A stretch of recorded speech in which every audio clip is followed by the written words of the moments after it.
Bueno, el título de esta conferencia es Objeto y Fundamento de la Esperanza Cristiana. La esperanza en general, no la cristiana, toda esperanza, es el deseo de un bien ausente, arduo de conseguir, pero alcanzable, y del que hay alguna garantía, algún fundamento para conseguirlo, para esperar conseguirlo. La esperanza cristiana, es decir, la virtud teologal infusa de la esperanza, es una especie particular que se diferencia de otras diversas esperanzas humanas, por lo tanto, por su objeto y su fundamento específico. El objeto de la esperanza es el bien ausente que se espera alcanzar, es lo que se desea y espera obtener, porque aún no se posee. El fundamento de la esperanza es aquello que garantiza de alguna manera que se obtendrá el bien esperado. Sin un fundamento, la esperanza infundada es vana. Además, un tercer elemento son las condiciones de posibilidad de alcanzar ese bien. ¿Qué hacer para lograrlo? En la primera parte de esta conferencia presentaré la esperanza cristiana desde el punto de vista de la teología bíblica, su fundamento, su objeto, su fundamento y las condiciones para alcanzarla. Y en una segunda parte me aproximaré al tema en forma histórica y autobiográfica, pero también bíblica. Primera parte, la esperanza desde el punto de vista de la teología bíblica. Esperanza en el Antiguo Testamento. ¿Cuál es el objeto y el fundamento de la esperanza en el Antiguo Testamento? En el Antiguo Testamento el objeto son los bienes prometidos por Dios a sus elegidos en sucesivas alianzas. Esos bienes son bienes intramundanos e inmanentes. El objeto de las promesas son los hijos y una tierra para alimentarlos, y donde, además, poder dar culto a Dios. Esa tierra, entonces, tiene las dos dimensiones. Dar culto a Dios y alimentar a los hijos, alimentar al pueblo, donde el pueblo de Dios pueda vivir, multiplicarse, dando culto a Dios en libertad. La promesa a los patriarcas se completa con una promesa a David, que es la promesa mesiánica de un reino intraterreno que se vislumbra como mundial bajo la égida del pueblo elegido. Es por lo tanto también una esperanza política. Hay también un aspecto secundario de la esperanza entre los justos del Antiguo Testamento, referente a la vida después de la muerte. Es lo que se describe como se durmió con sus padres. Pero este aspecto de la esperanza es indefinido e incierto. Tanto es así que no todos los miembros del pueblo de Dios creerán en una vida después de la muerte. Es el caso, por ejemplo, de los saduceos, la clase de los sumos sacerdotes. Jesucristo les argumenta a los saduceos, que no creían en la vida eterna, que Dios es el Dios de Abraham, Isaac y Jacob, y que por lo tanto no es Dios de muertos, sino de vivos. Por lo tanto, Abraham, Isaac y Jacob perviven en Dios. Si Dios los ama, viven. Pero ¿cómo es esa vida?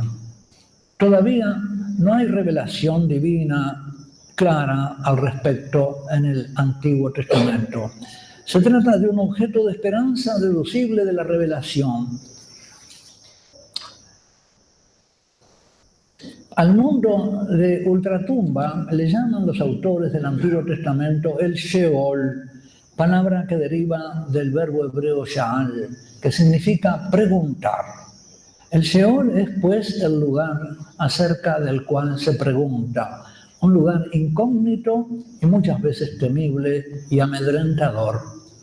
Esto pasa también en las representaciones de ultratumba en las culturas circundantes del Próximo Oriente y del Mediterráneo, pero con una diferencia. En el Antiguo Testamento se pone una relación casi causal entre los vínculos familiares en esta vida con la perduración post-mortem de los que en la tierra estuvieron unidos por esos vínculos. Es decir, la vida después de la muerte tiene que ver con el amor familiar de padre e hijos, de antepasados a descendientes y viceversa.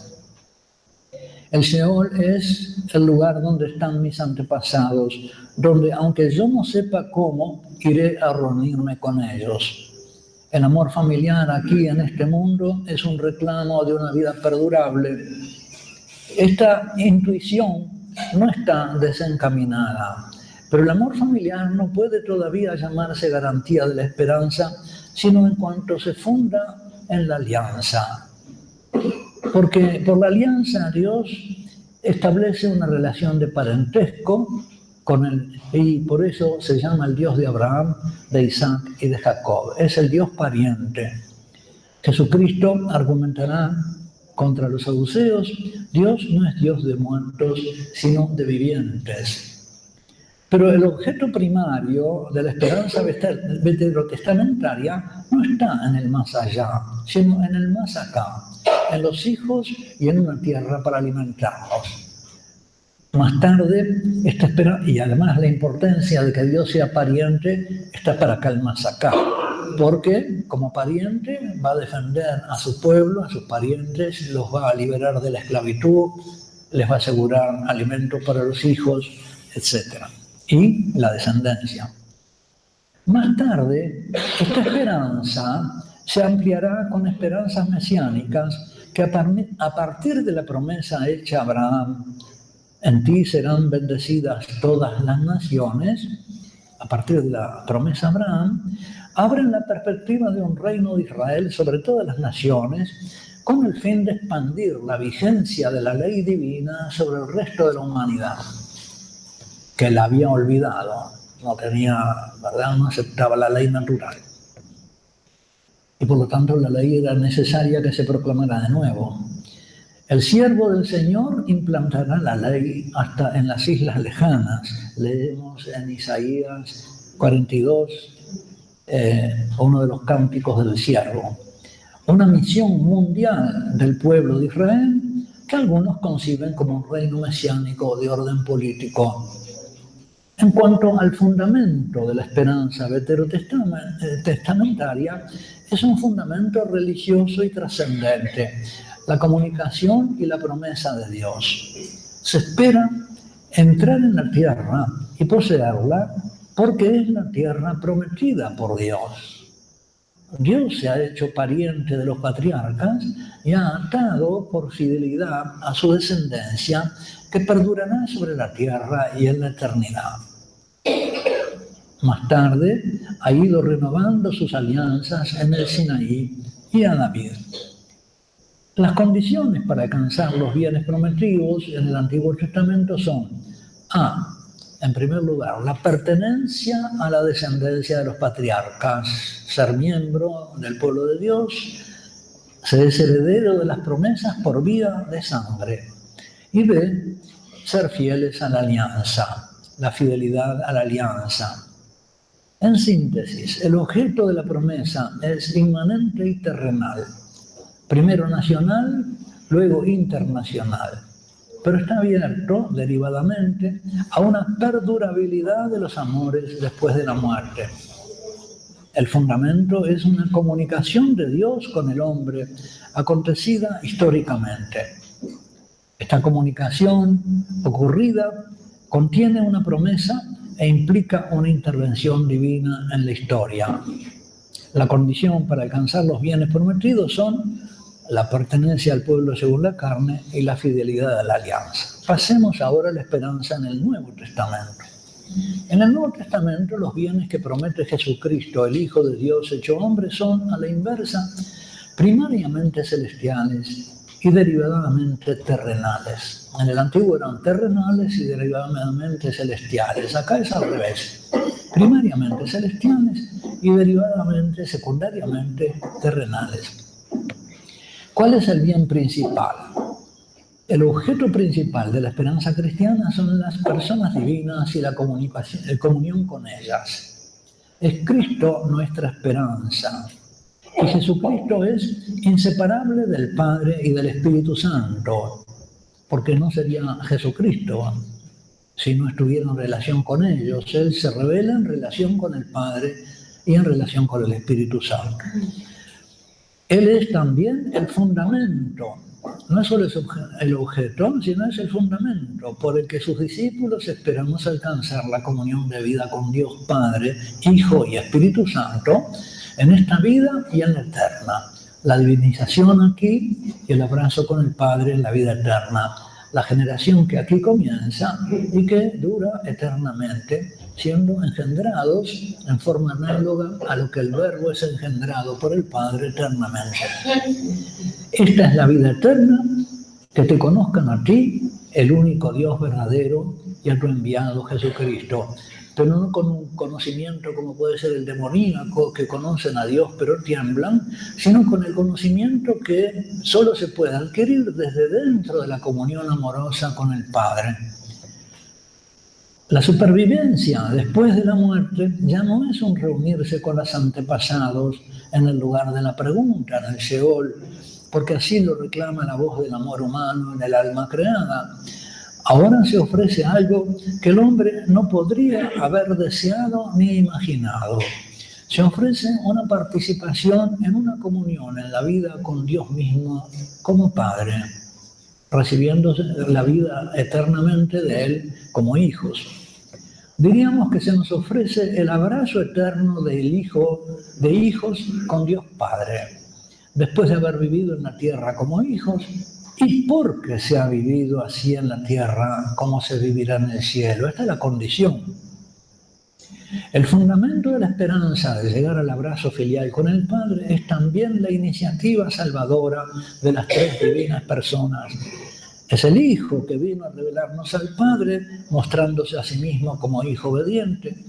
Es el Padre que resucita al Hijo obediente como Padre amoroso, porque no puede abandonar a su Hijo obediente a la muerte. Es el Espíritu Santo que nos comunica desde ahora ese conocimiento amoroso del Padre y del Hijo, haciéndonos capaces de amar, de conocer. El fundamento de esta esperanza es el mismo Hijo hecho hombre, sus palabras, sus promesas. Yo soy el camino, la verdad y la vida. Nadie va al Padre si no es por mí. El que cree en mí tiene vida eterna. El que me coma vivirá por mí. Es la palabra del Señor, la promesa del Señor que asegura estos bienes. La condición para alcanzar lo que se espera es la comunión de amor con el Padre como hijos, entrar en esa posibilidad de ser engendrados por el Padre y recibir vida divina, la enseiosis, ¿no? Del que nos hablaba Federico Miura hoy, la enseiosis, esa condición es la pertenencia a la iglesia viva por la caridad, la fe actuante por la caridad, la pertenencia al cuerpo de Cristo, al pueblo siendo miembros vivos de Cristo, al pueblo de la nueva alianza, a la familia del Padre, al nuevo Israel, o el Israel según el Espíritu. Permaneced en mi amor, va a decir Jesucristo. Es la pertenencia. No puede haber fidelidad sin amor. Es el secreto de esa permanencia, es el amor. El que come mi cuerpo y bebe mi sangre, vivirá eternamente. Pero comer el cuerpo y beber la sangre es participar en el banquete de las bodas del Cordero, es decir, es pactar alianza de esposa con el esposo, es participar como miembro de la Iglesia en el banquete de la alianza que se celebra ya acá. Las bodas del Cordero que se celebrarán eternamente comienzan en la Eucaristía. Y cada uno de nosotros, así como en cada partícula de la hostia está nuestro Señor Jesucristo entero, así en cada uno de nosotros, miembros de la Iglesia, está la Iglesia entera. Somos partículas de la Iglesia, pero la Iglesia está toda entera en cada uno.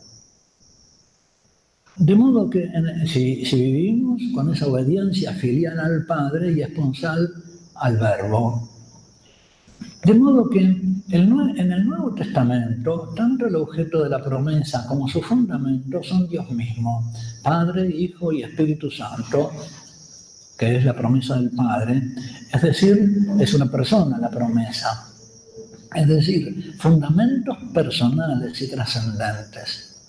Así como Pablo va a decir que Cristo es nuestra justificación y nuestra redención y está personificado todo eso, así también la promesa, el objeto es personal, el fundamento es la promesa personal. Y la condición, como que el Espíritu Santo se hace algo palpable en nosotros por sus efectos, el hecho de poder creer, de amar a Dios, de permanecer, de cambiar de vida. Todo eso son obras de Dios que podemos palpar en nuestra vida. Y la condición es estar vinculado a las tres personas por la fe, informada por la caridad y vinculando a la comunión de los santos. En la carta a los Hebreos nos dice que la fe, nuestra fe, es como el argumento que nos convence de las cosas que no se ven.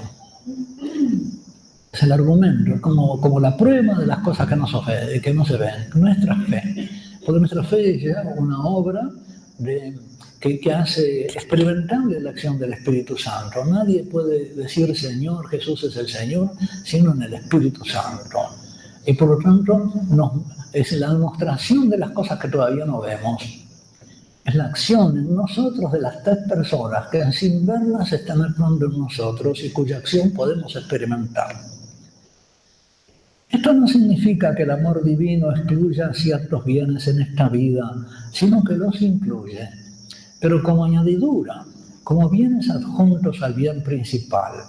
Buscad primero su reino y su justicia, y todas las demás cosas se os darán por añadidura. Ya sabe el Padre que tenéis necesidad del pan, del vestido, de todo eso, del amor, de la familia, todo eso se da. Pero todo eso es secundario. Lo importante es que tú vivas como hijo, de cara al Padre, y Él te va a dar lo que necesitas para vivir como hijo. Esos bienes se expresan en forma de bienaventuranza. Las bienaventuranzas son precisamente la expresión de los bienes prometidos y expresan la acción del Padre como su fundamento.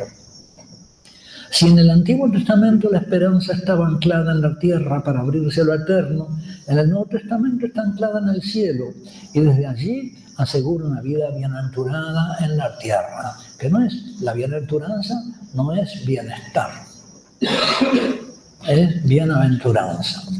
De pronto en algunas ramas cristianas, para de sufrir, o los calvinistas, parece que la fe asegura también la bienaventuranza terrena en términos de bienestar. Por algo los países calvinistas o de origen calvinista y luterano son países que buscan el bienestar, ¿no? Y son los del bienestar. Y en cambio nosotros los católicos nos dicen que nuestra fe hace subdesarrollados, ¿no? De repente porque capaz que no es para nosotros lo primero el dinero. Yo he conocido gente que ha vivido, ¿verdad? Y para la cual no era lo primero el dinero. Y capaz que se podría decir que eran imprudentes en el uso del dinero, pero en realidad no lo eran. Lo que pasa es que valoraban las cosas de distinta manera. No ponían primero la plata. Si queremos comparar una esperanza con otra, los bienes esperados son distintos en el Antiguo y el Nuevo Testamento y el fundamento para alcanzarlos también. El fundamento son dos alianzas diversas. La primera se pacta en la sangre de animales como sangre vicaria de la sangre humana, porque no hay alianza sin efusión de sangre. La segunda se pacta en la sangre del Hijo derramada por amor. No, Jesús no pone como sustituto a ningún animal, dan su propia vida. Hemos sido rescatados a un precio, y además esa sangre nos la dio, como decimos en la Eucaristía, esta es la sangre de la nueva alianza. Esta es mi sangre, la sangre de la nueva alianza. En ambas yo te he amado así. En ambas hay una esperanza de ultratumba, pero con un grado diverso en cuanto al objeto y en cuanto al fundamento. Ya no es para reunirme con mis padres, con los amores terrenos, es para unirme con el Padre Celestial, para el abrazo del Padre. Y también las condiciones son diversas. Me encontraré, sí, con todos los amores, pero con los amores reunidos en el abrazo del Padre. Y también las condiciones son diversas en una y otra alianza, pues se trata de la vinculación a dos diversos sistemas de pertenencia. Uno es el sistema de pertenencia de la antigua alianza, donde Dios es parte de un sistema de parentesco. Otro, el pueblo de la nueva alianza, que es la iglesia, comunión de los santos con Dios y con la comunión trinitaria. Así planteado el asunto, parecería que ya puedo dar por terminada la conferencia. La doctrina, considerada en un enfoque de teología bíblica, es límpida y hay que darle más vueltas. Este es el objeto, el fundamento y las condiciones de la esperanza cristiana. Sin embargo, alrededor de esta luminosa y clarísima doctrina bíblica sobre la esperanza cristiana, se cierne en la cultura en la que vivimos una tormenta de impugnaciones.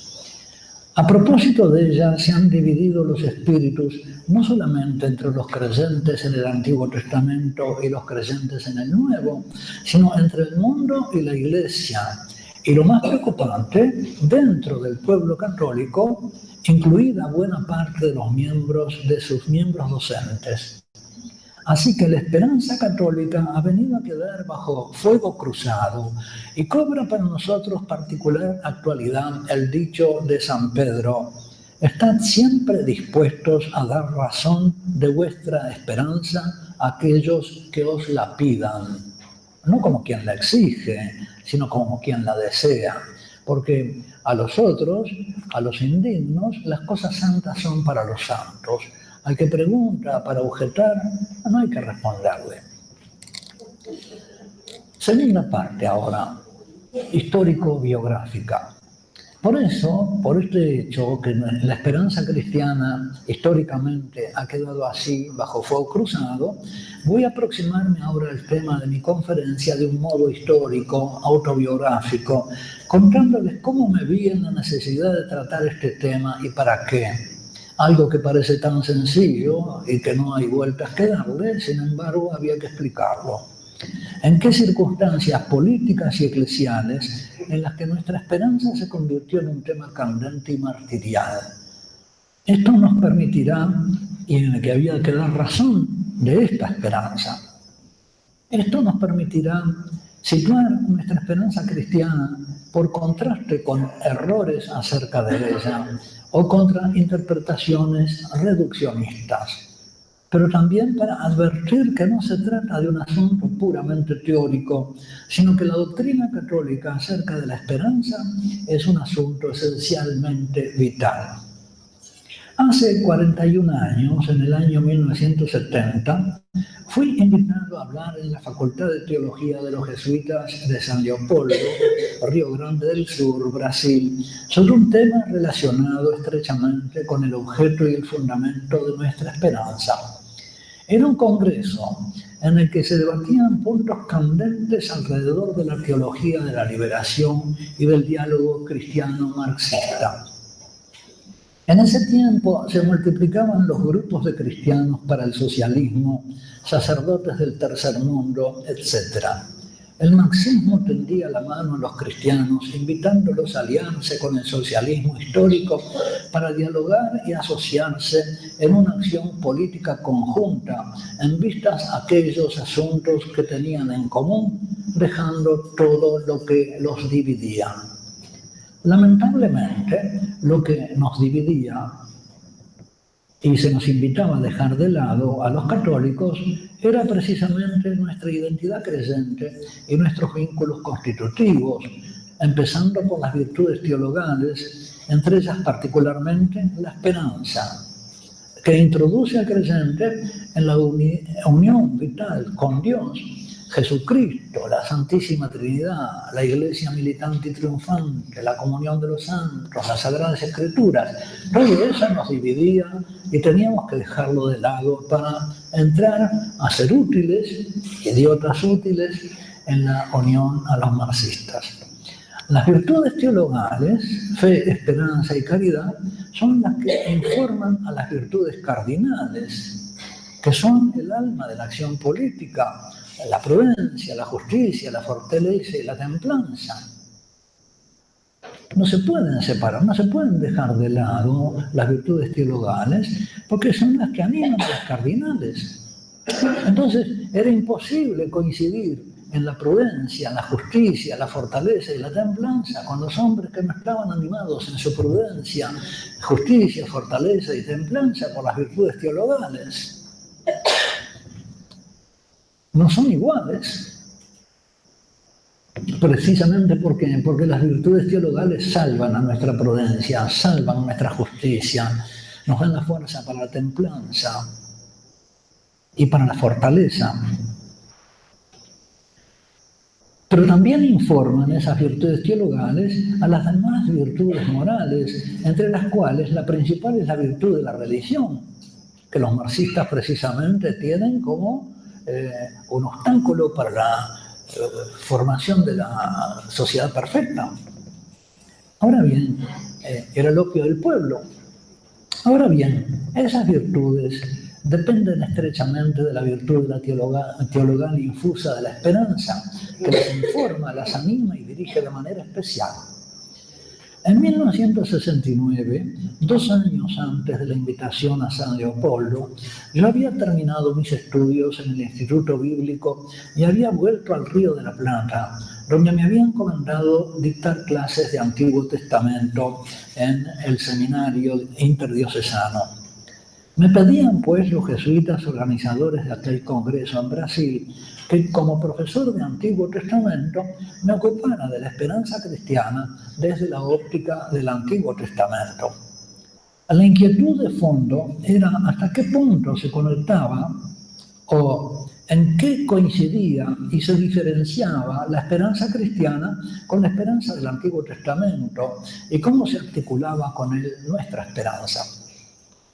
El tema que me propusieron los organizadores de aquel congreso en San Leopoldo fue fundamento veterotestamentario de la esperanza cristiana. Así, tema formulado con diplomacia brasilera, porque evitaba definir qué entendían los organizadores por fundamento, ni si por esperanza cristiana entendían la virtud teologal infusa de la esperanza. Pienso que de haber formulado con más claridad el título, la conferencia habría dejado de ser necesaria, porque el título hubiera disipado la neblina de ambigüedades con las que se envolvía el discurso liberacionista y envolvía a los oyentes. En la confusión, confundía a los oyentes. Creo que en realidad de lo que querían que hablara yo era de que en qué medida la esperanza en la vida eterna podía tener interés o consecuencias para esta vida. De si la predicación acerca de la vida eterna podría tener todavía alguna importancia para la vida terrena, concebida como urgencia de liberación y de revolución sociopolítica. De haber podido recurrir libremente a las enseñanzas de la doctrina católica, las brumas se hubieran disipado prontamente, pero cualquier recurso al dogma estaba, por entonces, como creo que lo sigue estando, de antemano descalificado como dogmatismo, verticalismo.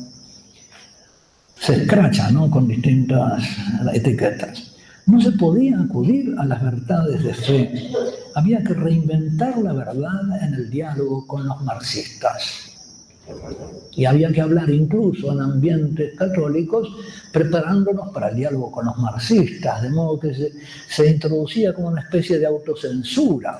Lo que digas acá entre católicos no te sirve para nada para hablar después con los marxistas.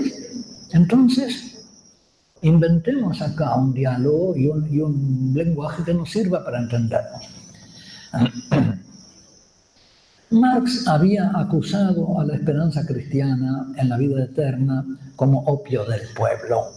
Para Marx, el objeto de nuestra esperanza es una ilusión que no tiene fundamento y por tanto es necesario abolir la religión, entendida como propuesta de una felicidad ilusoria, una esperanza infundada para que pueda darse la felicidad real, que es el bienestar.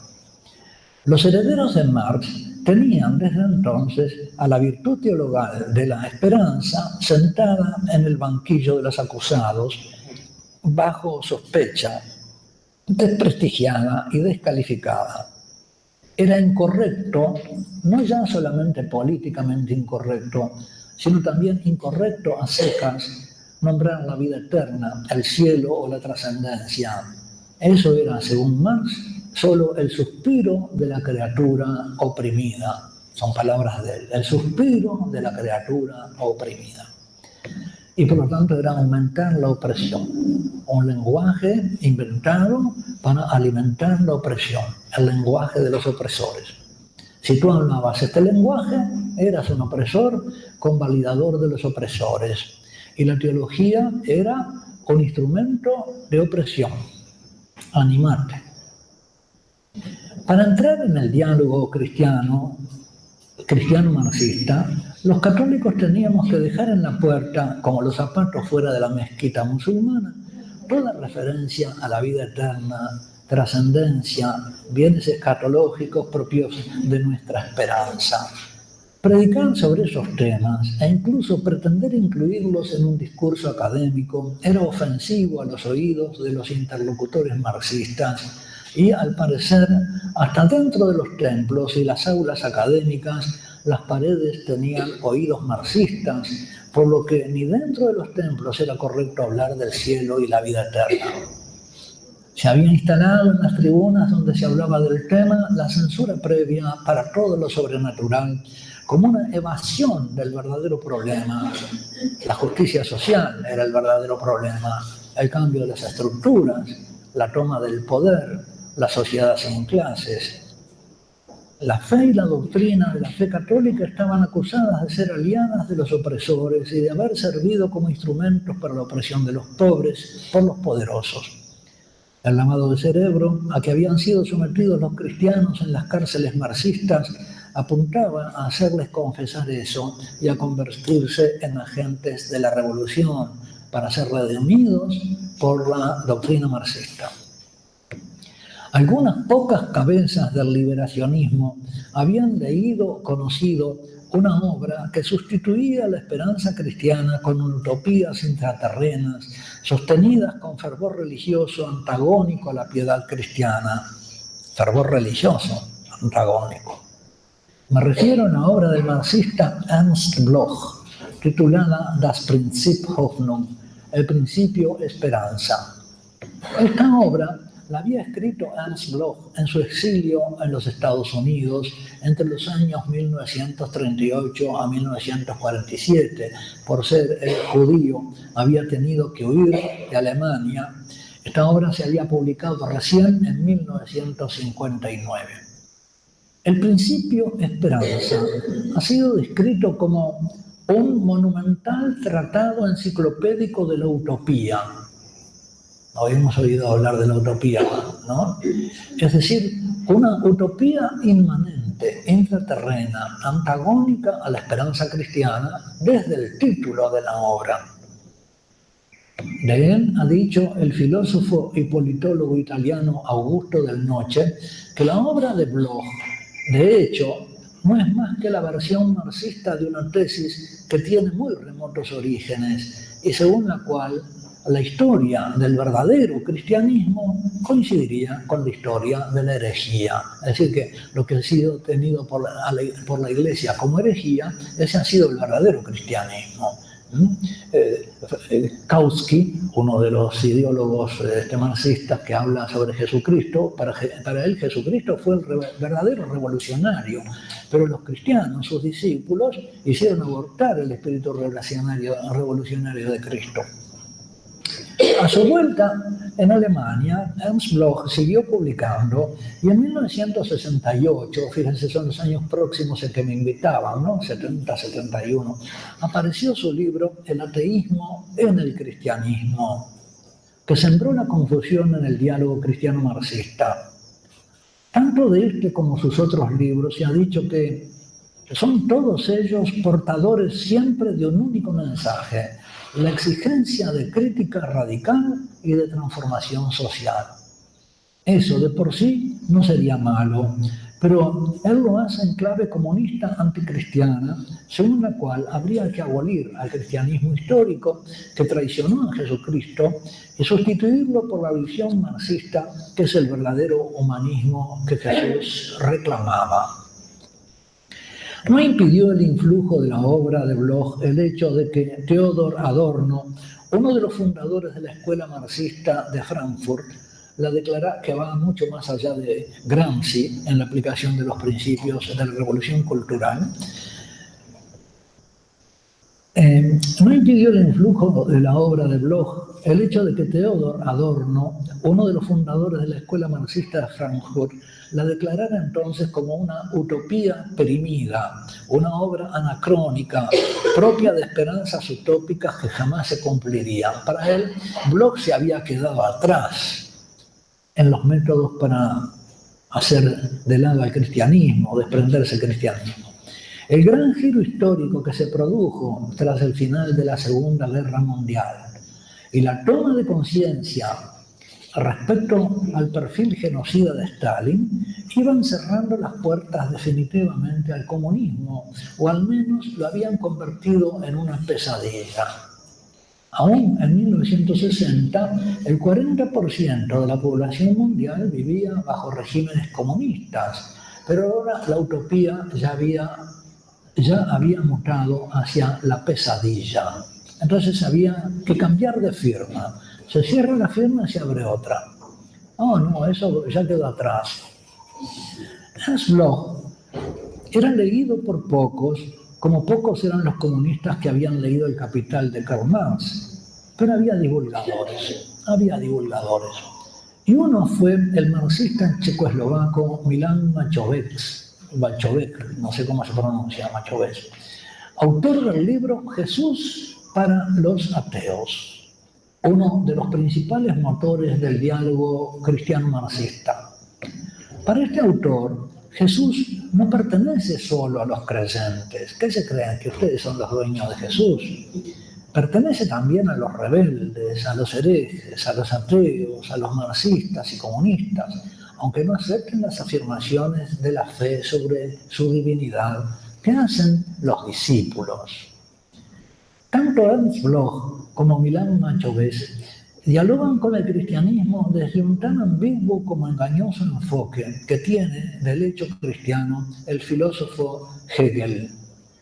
Un enfoque que, como toda la obra de Hegel, apunta a la abolición del cristianismo histórico y su sustitución por lo que Hegel propone como una autentificación del verdadero mensaje de Jesucristo que ha sido corrompida por la Iglesia.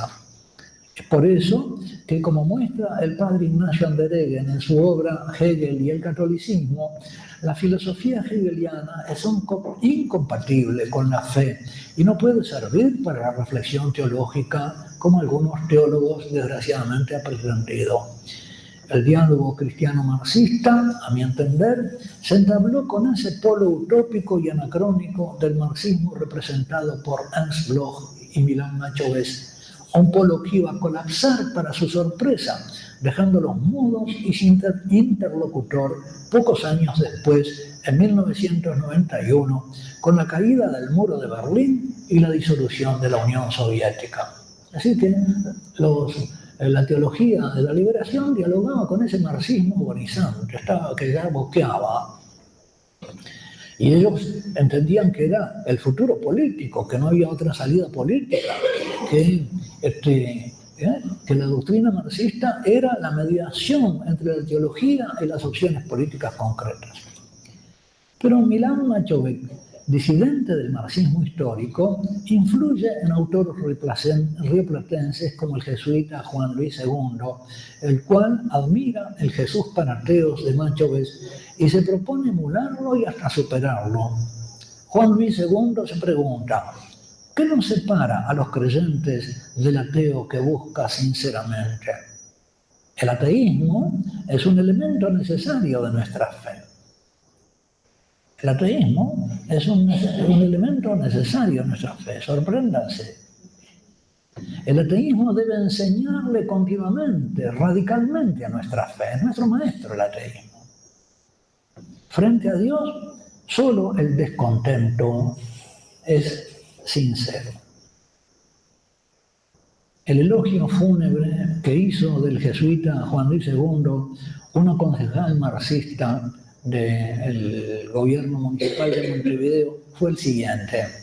Juan Luis II fue un humanista, un hombre que creyó firmemente que la teología, la filosofía, eran partidos que se juegan en esta cancha, aquí, en la tierra, entre los humanos, entre la naturaleza toda, en este mundo, y no en el más allá, o solo en el pensamiento.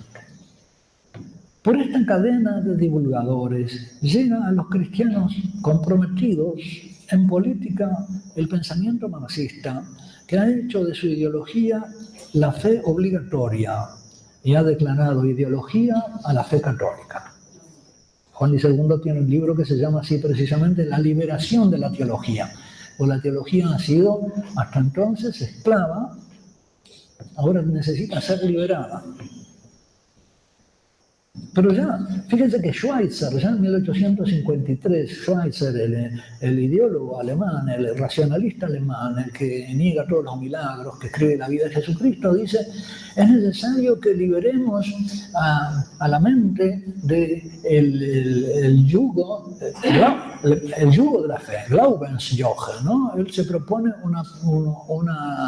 una tarea de liberación de la nación alemana, para la cual es necesaria liberarnos del yugo de la fe. Particularmente, la esperanza teologal había venido a quedar, como antes dije, bajo fuego cruzado, por un lado de las baterías marxistas, pero por otro lado también bajo el fuego de las baterías capitalistas, progresistas, secularistas y modernistas, que en ese momento se mostraban como antagónicas, pero que ahora, ¿verdad? Tesis, antítesis, síntesis.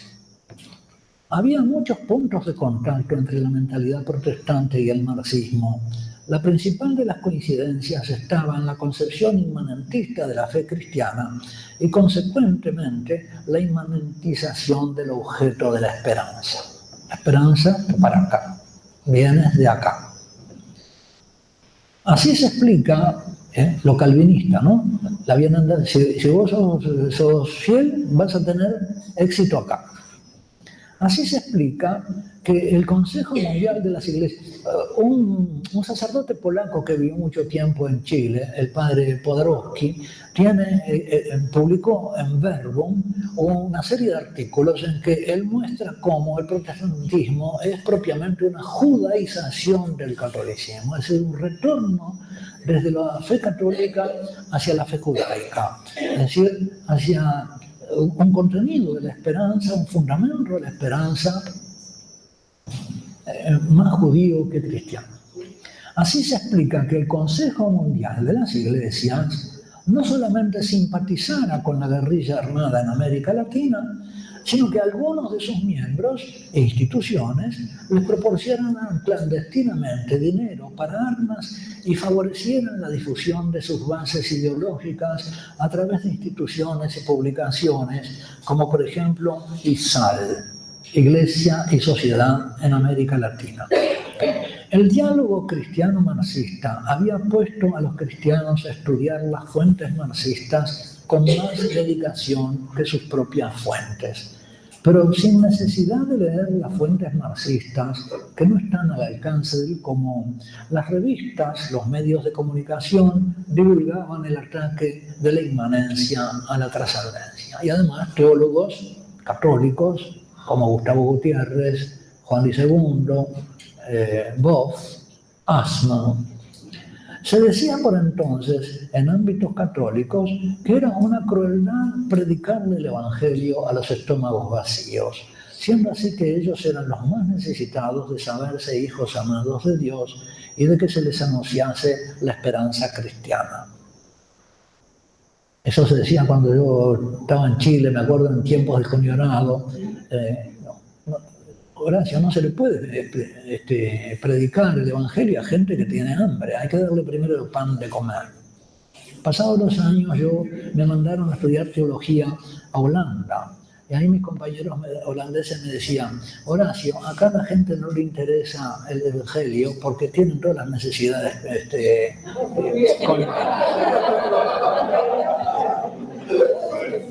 Y a mí, tonto de mí, recién ahí me cayó la ficha, por suerte, ¿no? Pero ahí me cayó la ficha.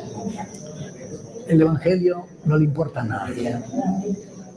Se decía por entonces, bueno, voces lúcidas y sensatas habían percibido que en el marxismo había reflejos de las esperanzas mesiánicas propias del Antiguo Testamento, que esperaban la instalación de un reino de Dios sobre la tierra, un reino de connotaciones políticas, donde el Mesías sufriente era la clase obrera. El mesianismo marxista se convirtió en una real tentación para el cristianismo protestante y para los católicos protestantizados. Por esas mismas fechas, el filósofo español Julián Marías, una voz lúcida del catolicismo, defendía que la justicia social contenía una vertiente religiosa que le era esencial. La más atroz injusticia que se puede cometer con un hombre, escribía, es despojarlo de su esperanza, de la esperanza religiosa. Pienso en las personas a quienes veo viejas, enfermas, paralíticas, ciegas, sordas, doloridas. Van hacia la muerte más o menos despacio. Tal vez la temen a pesar de todo, acaso la desean. Siempre me han conmovido esos hombres o mujeres que al final de la vida rezan en la iglesia, se acercan al altar para recibir una comunión que en el antiguo rito recordaba la promesa de la vida eterna, es decir, la esperanza. Hoy, prosigue Julián María, vemos innumerables hombres y mujeres empujados a la desesperanza, despojados de la expectación de la vida perdurable mediante el ataque frontal, el desprecio, el sarcasmo o simplemente la mención en hueco, insincera o ineficaz, o más sencillamente aún el silencio. Para mí, concluye Julián Marías, esto es la máxima injusticia social. Un despojo difícilmente perdonable. Esta obra está en segunda edición 1982, pero ya es de los años 60. En aquellos años que estoy recordando, la única esperanza mencionable y mencionada era la esperanza en la victoria de la insurrección política y armada contra el imperialismo. Una esperanza que tenía su fundamento en la existencia de la Unión Soviética y el bloque de naciones de Europa del Este. El muro de Berlín era el símbolo de la separación de los dos mundos, el del paraíso soviético y el de la esclavitud capitalista.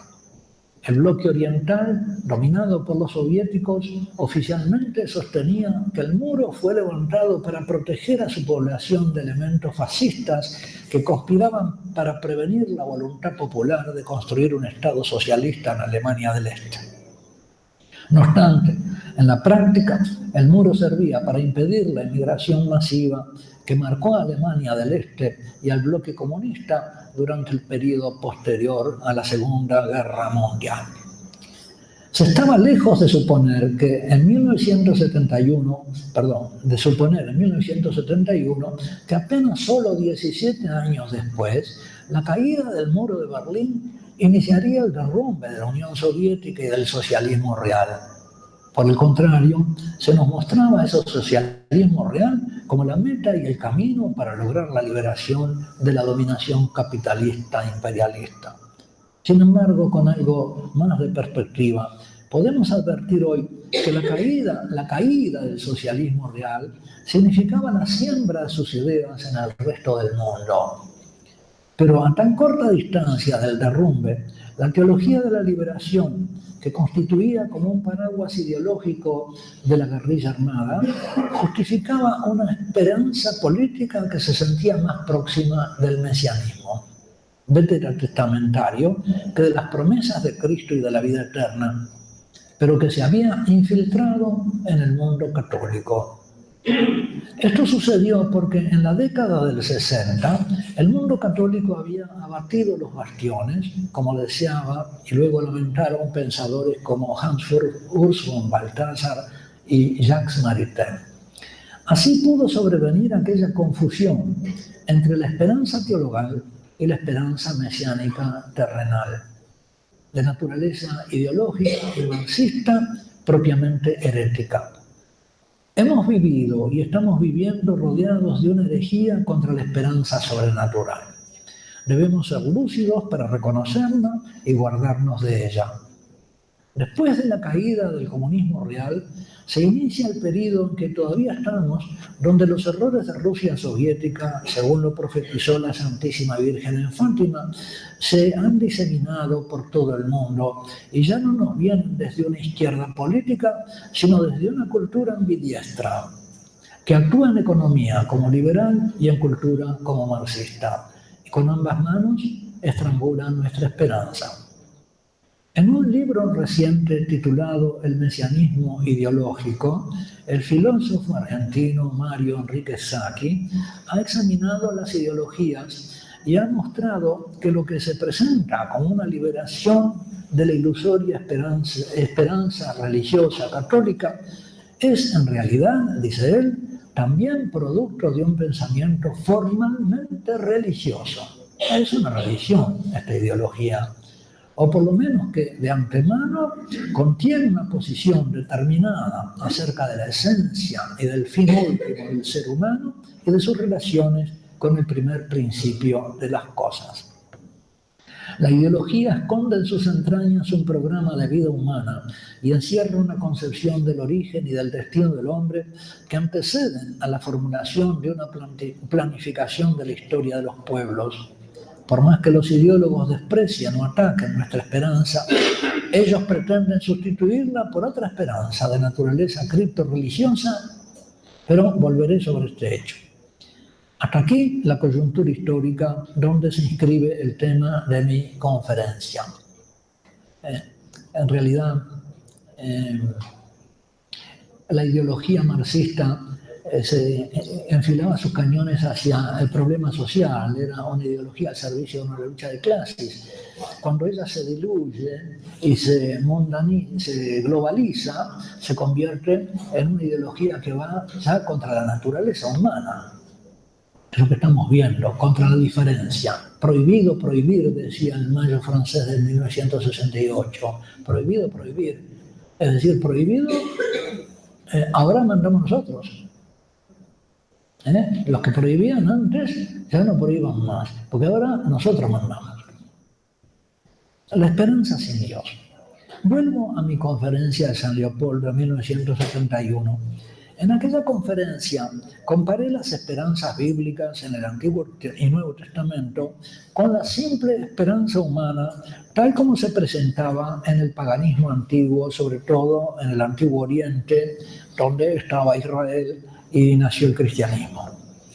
Como dijimos al principio, toda esperanza se define por el bien arduo que se espera y por el fundamento en que se basa para considerarlo alcanzable y permite no desesperar.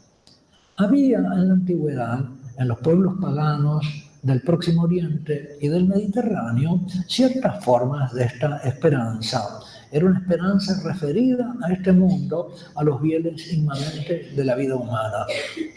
Hesíodo la describe así: los hombres vivían como dioses en esa época primera, ¿no? Sin vicios ni pasiones. De esto nos habló el Montejano en las Utopías, ¿no? Preocupaciones ni trabajo. Pasaban sus días con tranquilidad y alegría, en la feliz compañía de seres divinos, viviendo juntos en perfecta igualdad, unidos por la mutua confianza y el amor. La tierra era más hermosa que ahora y producía de manera espontánea gran variedad y cantidad de frutas. Los seres humanos y los animales hablaban el mismo lenguaje y se comunicaban de manera telepática. Los hombres seguían siendo jóvenes a los 100 años, no padecían ninguna de las enfermedades propias de la edad avanzada y cuando pasaban a las regiones de vida superior, lo hacían en medio de un dulce sopor. Es Yoga, ¿no? Recordando una edad dorada primigenia. Había la esperanza de que esa edad volviera. El fundamento de la esperanza humana en un retorno a esa edad feliz suponía una concepción cíclica del tiempo, como nos dijo el doctor Montejano, deducida del ciclo de las estaciones y de los ciclos de la naturaleza. Es decir, se interpretaba la historia, que no es natural, a partir de hechos naturales. Como que se traspolaba la naturaleza hacia... La historia es fruto de la libertad humana. La naturaleza está determinada por sus leyes. Y esa traspolación de los hechos naturales era abusiva, evidentemente abusiva, mítica o científica. No contaba con la libertad humana. Este mito, combinado con la creencia en una edad de oro primitiva de la humanidad, fundaba la expectativa de un retorno de la edad dorada. Todavía hoy hay quien puede escribir esto en Internet adhiriendo a una esperanza de parecida naturaleza. Una edad dorada es un periodo de paz, armonía, estabilidad y prosperidad. La Tierra se está moviendo hacia una era de conciencia expandida. Existe una razón cosmológica para que esto suceda. De nuevo, no, la naturaleza no la para nadie, ni nuestros pecados. Dice, a medida que el sistema solar acelera su recorrido en el espacio, lleva a la Tierra hacia una zona de mayor riqueza en beneficios electromagnéticos. Esto afectaría nuestra conciencia y ampliaría nuestra percepción, lo que podría a su vez llevar a producir una metamorfosis en el planeta Tierra y ayudarnos a despertar nuevamente a una realidad más elevada. Se ríen de nuestra esperanza, ¿no? Señalé en aquella conferencia la semejanza del optimismo revolucionario marxista y liberacionista con este sueño de la restauración de la edad dorada originaria. Parecería que ese modelo de esperanza utópica, como nos decía Monseñor Tejano, a partir de ejemplos de utopía, resurgiese en el marxismo, pero ahora en una forma híbrida por una combinación con el mesianismo veterotestamentario del rey Mesías. Se ha observado que persisten en el pensamiento de Karl Marx ciertas estructuras del pensamiento religioso judío aplicados al pensamiento secular. Se aduce como ejemplo el rol del Mesías sufriente, que Marx parece asignarle a la clase proletaria. El marxismo revive las esperanzas intramundanas fundadas en una proyección voluntarista del deseo del advenimiento de una renovación del orden mundano. Solo que esa renovación del orden mundano no se debe ya al fatal, eterno retorno de las cosas, sino que ha de ser obra del hombre, por medio del poder político del Estado, que es y la eliminación de todos los enemigos de esta renovación, que es el equivalente del poder político del rey mesiánico. En este y en otros esquemas revolucionarios, la abolición de un orden se prescribe y se realiza como un sacrificio. En aras, es decir, en el altar, el ara es un altar, un sacrificio, en el altar de la instauración del orden ideal. Por eso dice el doctor Sacchi que el mesianismo, la ideología es mesiánica, tiene una estructura religiosa, es una religión, exige sacrificios. Los ministros de Economía suelen hablar de los sacrificios, ¿no? Es necesario sacrificarse ahora para que después, cuando los oigo hablar, digo, ¿qué religión es esta del dinero que pide que una generación se sacrifique por la siguiente? Ahora están sacrificando la siguiente por la que está, mediante el aborto. Para que nazca algo, debe morir algo. Es necesario ofrecer un sacrificio para que nazca algo nuevo. Tiene sus sacrificios esta ideología. En eso revela su condición religiosa. La esperanza hay que sacrificar también a los enemigos, a los que piensan distinto. La revolución de Mao en China se hizo a costa de millones de muertos. La esperanza veterotestamentaria se refería, como hemos visto, a bienes inmanentes, tierra, hijos. Pero su fundamento no era la vuelta a una edad dorada en un esquema cíclico de la historia, sino una promesa de Dios hecha a los padres para el futuro, con una concepción lineal de la historia, como nos decía hoy el doctor Montejano, una promesa abierta a una esperanza mesiánica, a un reino davídico universal. El futuro, ¿no? El siervo de Dios implantará la ley en las islas, llevará a las islas lejanas, a los pueblos lejanos, la ley del Sinaí. Pero los gobernará según esa ley. El futuro es algo nuevo que sobra de Dios y no una simple vuelta al origen. Dios seguirá actuando y eso está abierto. Pero estas dos esperanzas están en nuestro tiempo en contradicción. El mesianismo ideológico, también analizado por el doctor Mario Enrique Sacchi en la obra que cité más arriba, impugna con saña inocultable nuestra esperanza. Esta es una lucha de religión, ¿no? Es una guerra de religión. Una religión que ataca a la nuestra. El Antiguo Testamento, ha dicho Gerhard von Rad, es un libro que no se deja leer de otra manera que como un libro de una esperanza siempre creciente.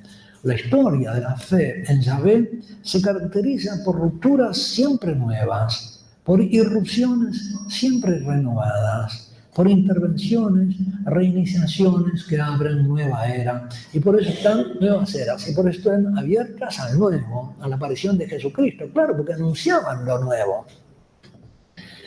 Escudriñad las Escrituras, ellas hablan de mí, puede decir nuestro Señor Jesucristo.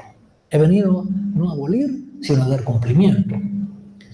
Pero la promesa mesiánica puede contaminarse engañosamente con el mito del eterno retorno y transformarse en ideologías mesiánicas. Puede pensarse el reino mesiánico a la manera de los reinos de este mundo. Y si la esperanza veterotestamentaria se concibiese de esa manera, contaminaría también la idea del reino de Dios como una restauración del orden social intraterreno. O pretendería poner el Evangelio al servicio de esa transformación intraterrena. Por eso, terminé aquella conferencia con un examen del libro del Eclesiastés, Cohelet, un libro sapiencial atribuido al rey Salomón. En este libro, el rey Salomón explora toda la felicidad posible bajo el sol. Bajo el sol es el mundo de la inmanencia, es decir, en el dominio de la inmanencia, y lo declara vanidad. Vanidad de vanidades y toda vanidad. Nada hay nuevo bajo el sol. Es verdad entonces que lo cíclico, si ha habido algo de lo que te dicen eso es nuevo, no, ya pasó, ya sucedió. Es decir, que bajo el sol sí, las cosas se repiten, incluso históricamente parece que hay un siempre, cambian, pero según el mismo esquema que nosotros le llamaríamos el pecado, que parece nuevo pero no es original, porque el pecado original ocasiona pecados que son nada originales. Es decir, que son conformes al origen. En ese sentido sí, son originales, pero no por nuevos. Siempre se repiten. Es decir, en el dominio de la inmanencia, y lo declara vanidad, insuficiente para el anhelo del hombre, es vacío para lo que el hombre desea.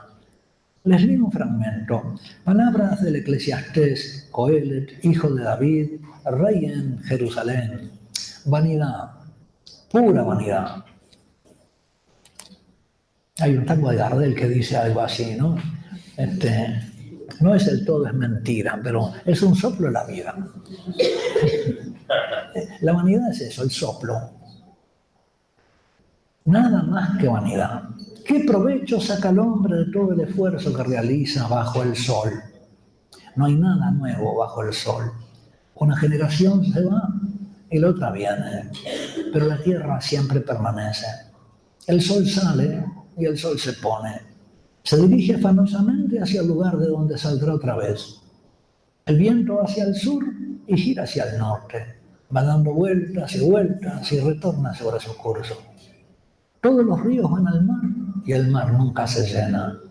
Al mismo lugar donde van los ríos, allí vuelven a ir. Todas las cosas están gastadas, más de lo que se puede decir.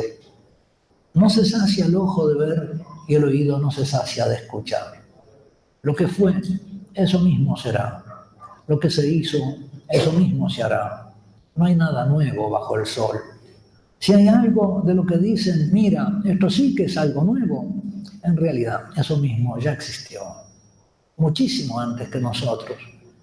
Lo que pasa es que no queda el recuerdo de las cosas pasadas, ni quedará el recuerdo de los futuros, el recuerdo de las futuras en aquellos que vendrán después.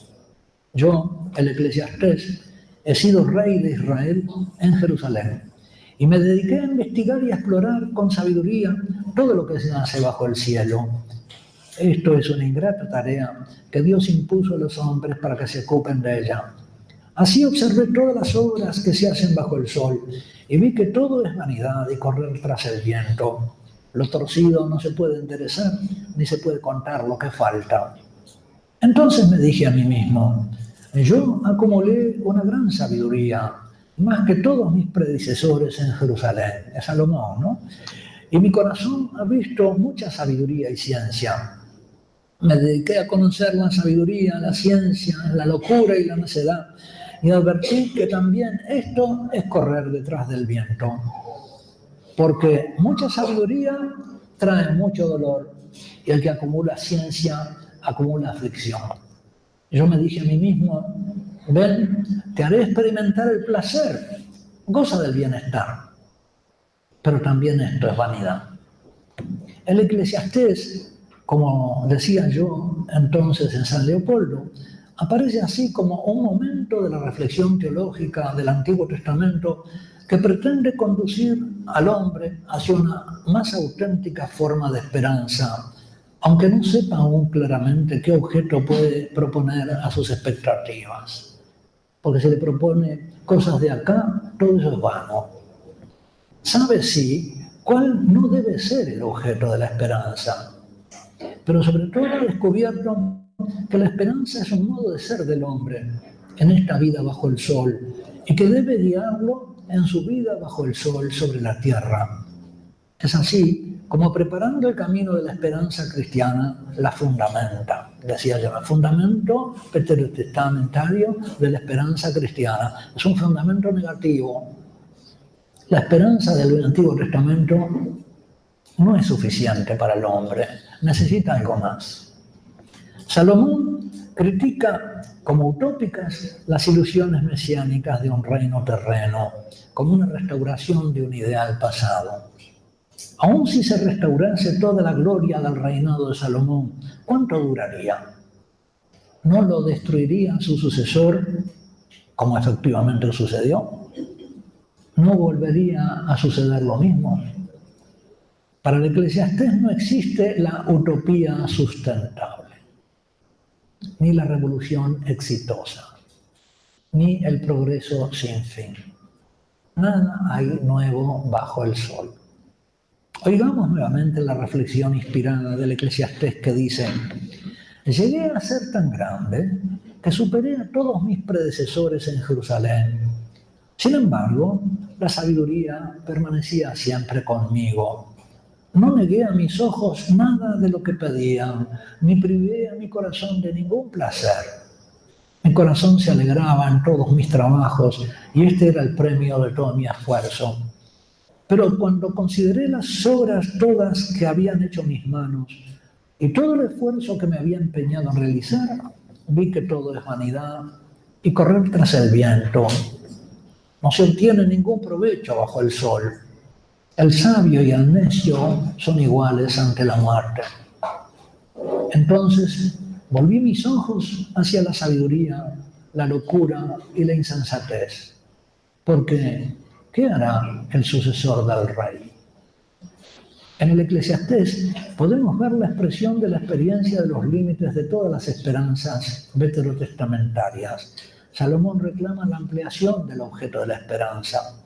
El mayor de los sabios de Israel y el modelo mesiánico más elevado declara la imposibilidad de una revolución feliz que sea duradera bajo el sol. El mayor de los sabios y el más apto de los gobernantes declara imposible la estabilidad del orden político de un reino mesiánico bajo el sol. El Eclesiastés debería bastar para desencantar todas las ilusiones de las utopías revolucionarias que pretenden implantar un paraíso en la tierra, un mundo mejor. Y esto vale tanto para quienes lo esperan por el camino del progreso, como para los que lo intentan aboliendo en orden, tomando por excusa sus desórdenes mediante la revolución. La revolución destruyó la nobleza invocando sus abusos, destruyó la burguesía invocando sus abusos, y después se desentiende ahora invocando los abusos, el maltrato a la mujer, ¿verdad? Es la abolición del varón, etc. Es demoníaco, ¿no? Abusus non tolitusum, dice el derecho romano, ¿no? Bueno, pues aquí precisamente se comete la insensatez jurídica de estar aboliendo los usos, invocando los abusos. Y declarando que los abusos son normales y anormales los usos. Los que intentan suplantar un orden concreto por otro a crear y que se supone neciamente no padecerá de desórdenes. El Eclesiastés no es un pesimista, es un realista que pincha los globos de los utópicos, tanto revolucionarios como progresistas. Por eso el Eclesiastés se abre al deseo, al advenimiento de una esperanza mejor, porque sus objetos son mejores y la reclaman, y aunque aún no se sepa con qué fundamento. Solamente puede señalar los límites del objeto de la esperanza veterotestamentaria, referida a lo que hay bajo el sol. El Eclesiastés es el punto de inserción bíblico para el advenimiento de la esperanza cristiana, en la medida que postula un bien que excede todo lo conocido y experimentado, todo esplendor llamado a caducar. Está como reclamando, llamando a gritos una revelación divina y una intervención divina. Supongamos que viene un nuevo Salomón y que la historia se repite. ¿Creéis que solo se repetirá parcialmente en lo que tiene de gloriosa? ¿Creéis que no se repetirá la decadencia que siguió a su gloria? Nada hay nuevo bajo el sol. Lo que sucedió antes, eso volverá a suceder.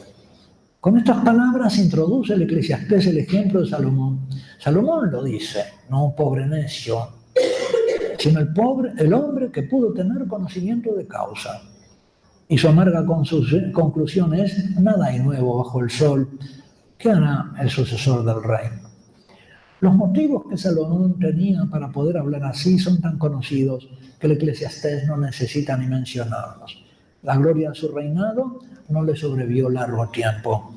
Casi apenas fallecido comenzó el reino a desmoronarse, presa de internas tensiones ante las cuales su sucesor se mostró inepto. ¿Qué hará el sucesor del rey? Desde entonces comenzó la cadena de desgracias, guerras, dominación extranjera, cautividad, destierro. ¿Y qué quedó del apogeo de Salomón y su gloria?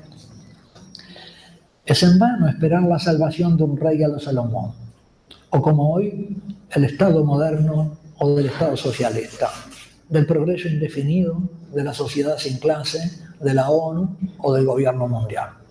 La salvación no puede consistir en una vuelta al pasado, ni en una nueva versión política del hijo de David. El mismo Salomón, si viviese hoy, diría sabiamente, me desalienta ver los frutos de mi fatiga. La tentación de un mesianismo regio de dimensiones políticas y exclusivamente intraterrenas era la tensión más obvia para el Israel rodeado de vecinos en que la esperanza de los pueblos no conocía otra forma. Aunque fundaran en Yahvé su esperanza, el objeto mismo de dicha esperanza no difería demasiado de los objetos de las esperanzas de los pueblos vecinos. Lo que está en juego en el uso polémico de la figura de Salomón es más que la figura del rey, es el destino del pueblo de Israel, de nombre israelita. Un pueblo oriental puede mirarse a sí mismo mirándose en su rey como en un espejo. En la suerte del rey experimenta su propia suerte. Pueblo y rey son solidarios como cabeza y miembros. Sedequías, hecho prisionero en una fuga cobarde, arrancado los ojos por orden de Nabucodonosor, es arrastrado en cadenas a la prisión de Babilonia y convertido así en símbolo del pueblo cuya suerte no había querido compartir, siendo su rey. Un rey ciego y derrotado para el pueblo que camina en las tinieblas. El Eclesiastés hace la crítica de todas las realidades que hay bajo el sol y concluye que ninguna es digna de ser objeto de la esperanza del hombre. Todas son vanas, huecas, inconsistentes, incapaces de hacer su felicidad. Hay como una especie de... no alcanzan a llenar lo que el alma del hombre pide. Hoy decía, disculpen, no recuerdo cuál de los oradores, que el hombre tiende a trascenderse.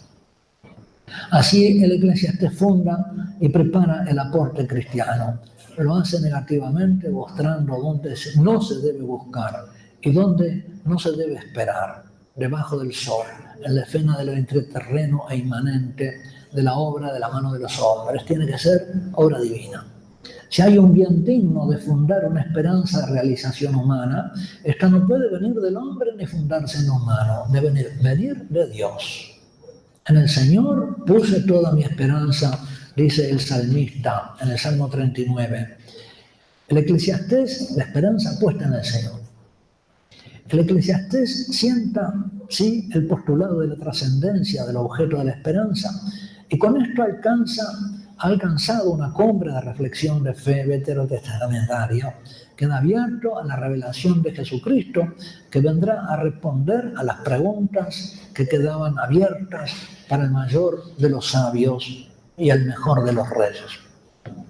Mi intención en aquella conferencia pronunciada en medio de la polvareda liberacionista era mostrar cómo la esperanza cristiana es singular, tanto por su objeto como por el fundamento de la esperanza en alcanzarlo.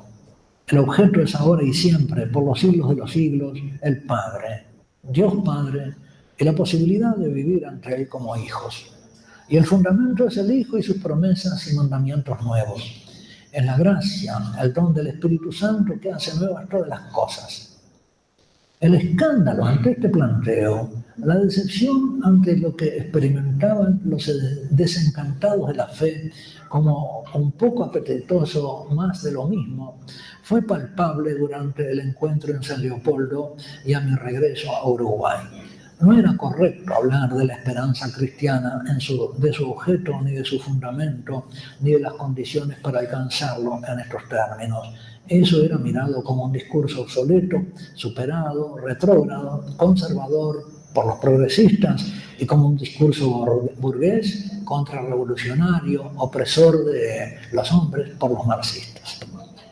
A raíz de esta conferencia se me hizo evidente hasta qué punto personas del gobierno y de la formación de los jóvenes de la Compañía de Jesús en Brasil y en Uruguay se habían enrolado intelectual y espiritualmente en el sueño mesiánico liberacionista. Un mesianismo contaminado con el mito revolucionario del eterno retorno.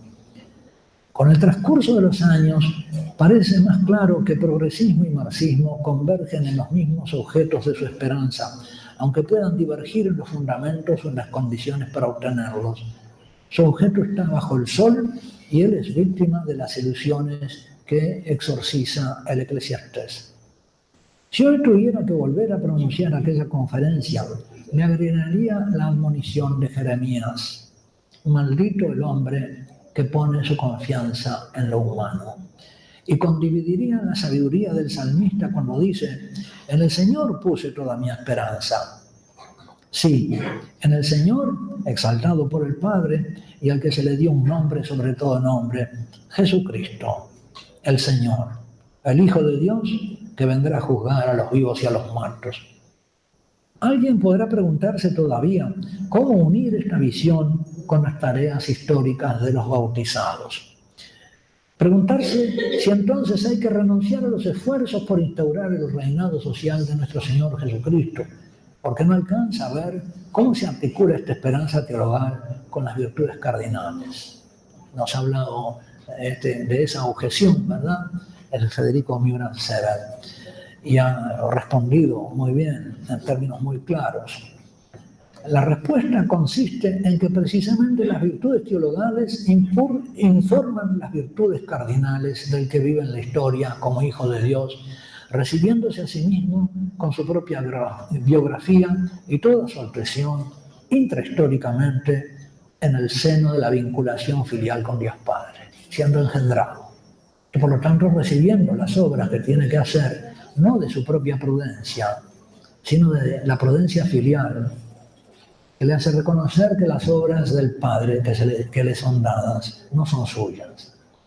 A este propósito me comentó fuera de micrófonos el alma mater de estos encuentros de formación católica, nuestra Virginia Olivera Sarió de Gristelli, y me decía: mientras las propuestas inmanentes siguen ensayando piruetas para tapar y no reconocer las calamidades que ellas mismas han engendrado, la esperanza cristiana resuelve con la palabra fidelidad el sentido más profundo de la historia. Por nuestra fidelidad a la cruz, viendo en toda cruz a Cristo, no tememos, sino que esperamos el glorioso regreso de Cristo como juez.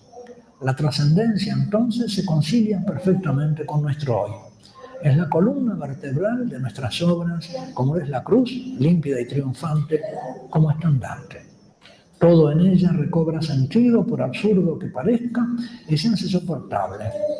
Pues si una nota caracteriza a la desesperación, es el no poder soportar más. Porque como no se atisba el objeto que es término, no retorno de nada, sino punto filial del padecer presente. El cristiano fiel, en cambio, sabe que por oscura que sea la noche, por largo y oscuro que parezca el túnel, vale la pena permanecer en vigilia en medio de la noche con las lámparas encendidas, porque que llega es el esposo y nada ni nadie podrá opacar ese encuentro. Y ya termino, es la última hoja. Ya sabemos. ¿Eh? Ya sabemos. Ahí ya me voy. Les aviso, para darle fortaleza. Un poquito más. Que ya me voy. Sí, Virginia es así. Hace 10 años, al terminar una conferencia que dije en el auditorio del Banco Río, invitado por el lamentado doctor Carmelo Palumbo, de grata memoria, en uno de los ciclos que organizaba la Fundación Aletheia, que versó sobre la felicidad y 3 pecados capitales, tristeza, envidia y asedia, concluí aquella conferencia con unas palabras de esperanza y una oración que quiero retomar entonces aquí para terminar. Siempre hay luz al final del camino de los que aman a Dios. Porque para los que aman a Dios, todas las cosas cooperan para el bien.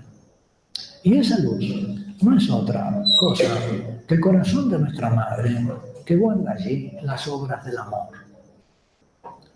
Y por eso podemos terminar con esta oración: Padre, como hijos tuyos, ¿no? Te hablamos, engéndranos en esta hora y en cada hora, en este día y en cada día.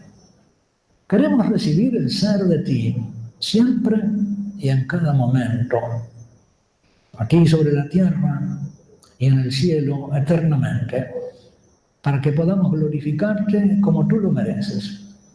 Danos el ser, el ver, el oír, el pensar, el entender, el querer tu voluntad, el recordar siempre tu caridad, el amarte sobre todas las cosas. Oh tú, Padre, fuente de caridad, de donde venimos hacia donde vamos, gozo nuestro y paz nuestra, felicidad nuestra. Te adoramos, te alabamos, te bendecimos. No tenemos felicidad fuera de ti. Darte gloria es la bienaventuranza de tus hijos. No nos dejes caer en la tentación, en esta civilización de la asedia en la que nos has colocado, que se entristece por nuestras alegrías. Líbranos del malo, que nada pueda su tristeza contra el gozo de tus hijos, para que nada empañe tu gloria y la que le diste a tu Hijo Jesucristo. Amén.